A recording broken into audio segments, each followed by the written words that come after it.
اعوذ باللہ من الشیطان الرجیم بسم اللہ الرحمن الرحیم۔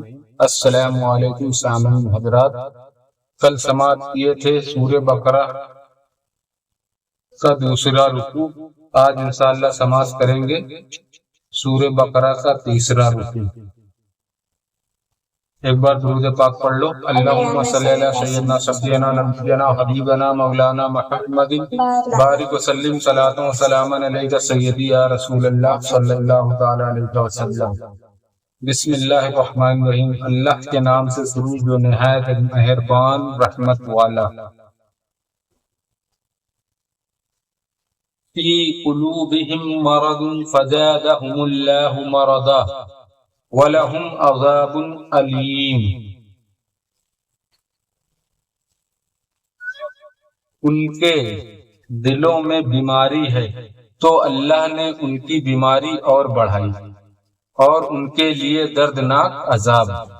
آگے اللہ تعالیٰ ارشاد فرماتا بِمَا كَانُوا يَكْذِبُونَ وَإِذَا قِيلَ لَهُمْ لَا تُفْسِدُوا فِي الْأَرْضِ وَمَا قالوا انما نحن مصلحون۔ بدلہ ان کے جھوٹ کا، اور جو ان سے کہا جائے زمین میں فساد نہ کرو تو کہتے ہیں ہم تو سنوارنے والے ہیں۔ آگے اللہ تعالیٰ ارشاد فرماتا ہے الا انہم هم المفسدون ولكن لا يشعرون۔ وَإِذَا قِيلَ لَهُمْ آمِنُوا كَمَا آمَنَ النَّاسُ قَالُوا أَنُؤْمِنُ كَمَا آمَنَ السُّفَهَاءُ أَلَا إِنَّهُمْ هُمُ السُّفَهَاءُ وَلَكِن لَّا يَعْلَمُونَ۔ سنتا ہے وہی فسادی ہیں مگر انہیں شعور نہیں، اور جب ان سے کہا جائے ایمان لاؤ جیسے اور لوگ ایمان لائے تو کہیں کیا ہم احمقوں کی طرح ایمان لے آئیں؟ سنتا ہے وہی احمق ہے مگر جانتے نہیں۔ شان نزول، اللہ تعالی اس سے پاک ہے کہ اس کو کوئی دھوکہ دے سکے، کوئی اس کو دھوکہ نہیں دے سکتا۔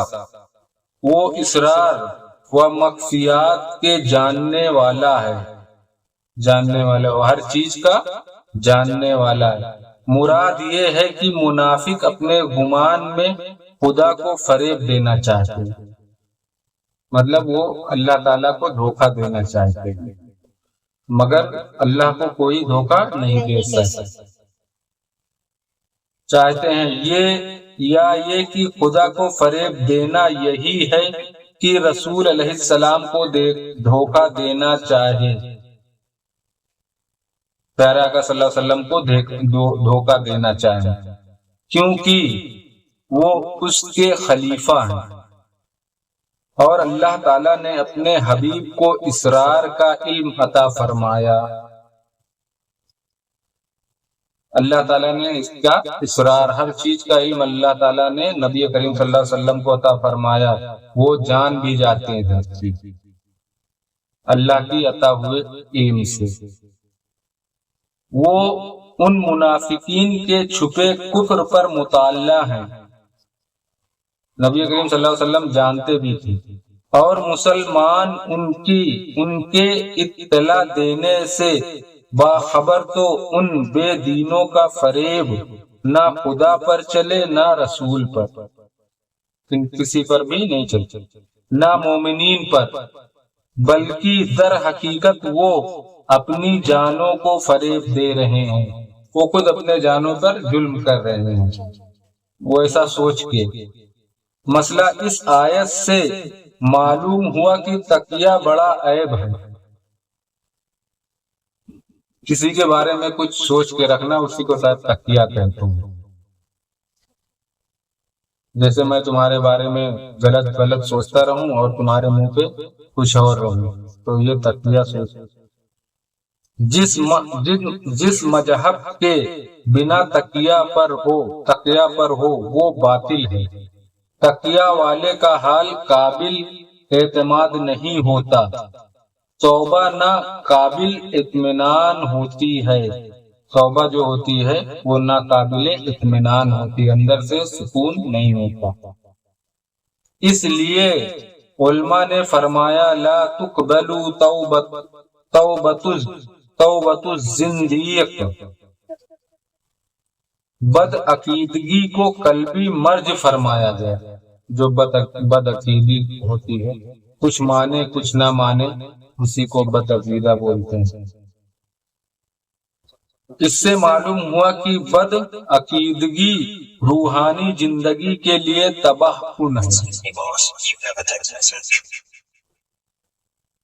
مسئلہ اس آیت سے ثابت ہوا کہ جھوٹ حرام ہے، اس پر عذاب علیم مرتب ہوتا ہے۔ جھوٹ بہت بڑا گناہ ہے، حرام، سمجھ گئے نا، جھوٹ، اور اس پہ عذاب علیم بڑا عذاب ہوتا ہے، وہ نافذ ہوتا ہے، وہ مرتب ہوتا ہے۔ مسئلہ کفار سے میل جول، ان کی خاطر دین میں مداحنت اور اہل باطل کے ساتھ تعلق و چاپلوسی اور ان کی خوشی کے لیے صلح کل بن جانا اور اظہار حق سے باز رہنا شان منافق اور حرام ہے۔ جیسے کوئی ملا، وہ اس کے ساتھ میں اپنے آپ کو بنانے لگے کہ ہاں اس کی خوشی میں شامل ہو گئے، وہ جو بول رہا ہے ہاں، تو یہ بھی ایک منافقت ہوتی ہے۔ بتایا تو تھا کہ منافقت یہی ہوتی کہ سامنے کچھ اور رہو، پیچھے کچھ اور ہو جاؤ۔ اور کسی سے ابھی جیسے بھائی چارگی نبھانے کے چکر میں ابھی کسی ہندو کے گھر پہ جائے، بھائی چارگی نبھانے کے چکر میں سب اس کے ساتھ سب کچھ کرنے لگو، تو یہ بھی حرام ہے۔ اسی کو منافقین کا فساد فرمایا گیا۔ آج کل بہت لوگوں نے یہ سیوا کر لیا ہے، مطلب بہت لوگ اپنا لیے، جس جلسے میں گئے ویسے ہی ہو گئے، جہاں بھی جس مجلس میں گئے وہیں کے وہیں ہو گئے، ویسے کے ویسے ہو گئے، جو جس نے بتایا وہی مان لی۔ اسلام میں اس کی ممانعت ہے۔ ظاہر و باطن کا یکساں نہ ہونا بڑا عیب ہے۔ جو ظاہر میں ہو تم وہی باطن میں ہو، مطلب جو اندر ہو وہی باہر ہونا چاہیے، نہیں تو اندر کچھ اور رہو باہر کچھ اور ہو تو یہ عیب ہے۔ یہاں الناس سے یا صحابہ کرام مراد ہے یا مومنین، کیونکہ خدا شانسی، فرما برداری و عقابت اندیشی کے بدولت وہی انسان کہلانے کے مستحق ہیں۔ مسئلہ آمنو کما آمنا سے ثابت ہوا کہ صالحین کا اتباع محمود و مطلوب ہے۔ مسئلہ یہ بھی ثابت ہوا کہ مذہب اہل سنت حق ہے۔ ہم لوگ کس جماعت کے ہیں؟ اہل سنت و جماعت، کیونکہ اس میں صالحین کا اتباع، صالحین جو ہمارے بزرگان دین صالحین ہیں، وہ سب اسی راستے پہ چلے ہیں۔ مسئلہ باقی تمام فرقے صالحین سے منحرف ہیں، لہذا گمراہ۔ مسئلہ بعض علماء نے اس آیت کو زندیق کی توبہ مقبول ہونے کی دلیل قرار دیا ہے۔ بیدوی، زندیق وہ ہے جو نبوت کا مقر ہو، شاعر اسلام کا اظہار کرے اور باطن میں ایسے عقیدے رکھے جو بالاتفاق کفر ہو، یہ بھی منافقوں میں داخل ہے۔ اس سے معلوم ہوا کہ صالحین کو برا کہنا اہل باطل کا قدیم طریقہ ہے۔ جو صالحین ہیں بزرگان دین پہلے کے، ان لوگ کا بھی طریقہ تھا، جو آج بھی خواجہ غریب نواز یا جتنے بھی اولیاء بزرگان دین ہیں، ان کو جو برا بھلا کہتا ہے وہ انہی لوگ کے طریقے پہ چل رہے ہیں جو پہلے کے باطل لوگ تھے۔ آج کل کے باطل فرقے بھی پچھلے بزرگوں کو برا کہتے ہیں، آج کل کے لوگ بھی لان تان کرتے ہیں بزرگوں کو۔ روافض، خلفائے راشدین اور بہت صحابہ کو خوارج، حضرت علی مرتضی رضی اللہ تعالیٰ عنہ اور ان کے رفقا کو غیر مقلد ائمہ مجتہدین بالخصوص امام اعظم رحمت اللہ تعالی علیہ کو بہت، یہ امام اعظم رحمت اللہ علیہ کو یہ لوگ بہت سی باتیں کہتے ہیں۔ حضرت امام ابو حنیفہ رضی اللہ تعالی، حنفی، ہم لوگ حنفی ہیں، انہی کو فالو کرتے ہیں۔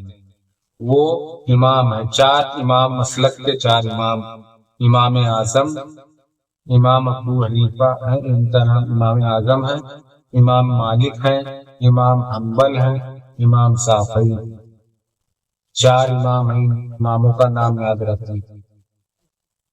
وہابیہ بکثرت اولیاء و مقبولان بارگاہ کو مرجعی انبیاء سے سابقین تک کو قرآنی چکڑالی صحابہ و محدثین کو نیچری تمام اکابرین کو برا کہتے اور زبان تان دراز کرتے ہیں۔